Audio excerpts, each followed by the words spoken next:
एक बार एक रईस राजा था जिसकी 4 रानियां थीं।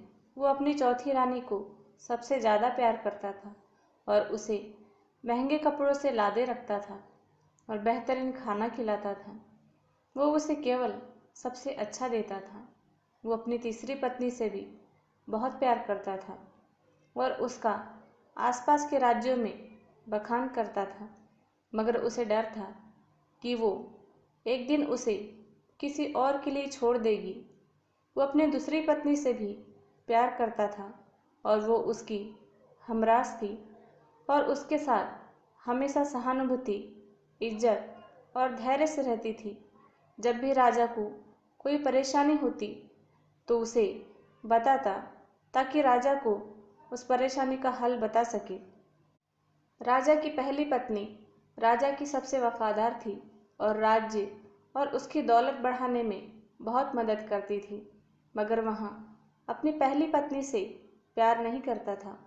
एक बार राजा बीमार पड़ गया और उसे समझ आ गया कि उसके पास समय कम है।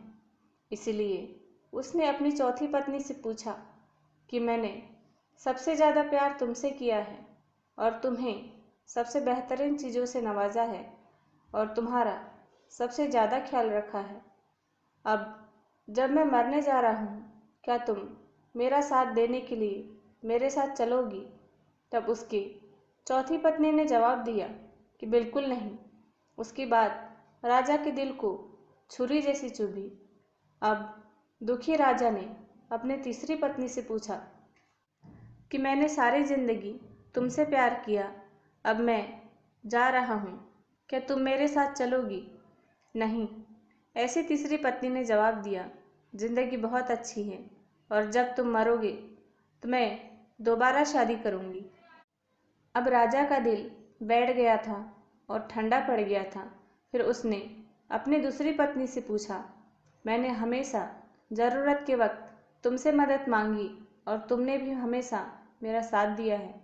जब मैं मरूंगा, क्या तुम मेरा साथ देने मेरे साथ आओगी? माफ़ करना, इस बार मैं तुम्हारी मदद नहीं कर सकती।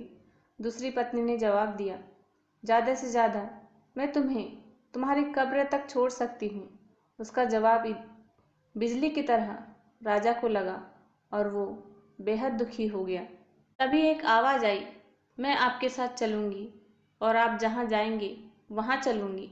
राजा ने नज़र घुमाई तो उसकी पहली पत्नी खड़ी थी। वो बेहद कमज़ोर थी क्योंकि वो खाती नहीं थी। दुख से भरकर राजा ने कहा कि जब मेरे पास मौका था तब मुझे तुम्हारा बेहतर ध्यान रखना चाहिए था। दोस्तों, इस कहानी से हमें यह सीखने को मिलता है कि हमारी चौथी पत्नी हमारा शरीर है। हम चाहे इसे सजाने धजाने में कितना भी दिल लगाए, मृत्यु के समय ये हमें छोड़ जाएगी। हमारी तीसरी पत्नी हमारी संपत्ति, दर्जा और दौलत है। जब हम मरते हैं तो ये औरों को मिल जाती हैं। हमारी पहली पत्नी हमारी आत्मा है, मगर हमारी आत्मा ही एक ऐसी है जो जहाँ हम जाएंगे वहाँ तक जाएगी। इसीलिए इसे उपजाए, ताकतवर बनाएं और इसका आज से ही ध्यान रखें। यही दुनिया में आपका सबसे बड़ा तोहफा है।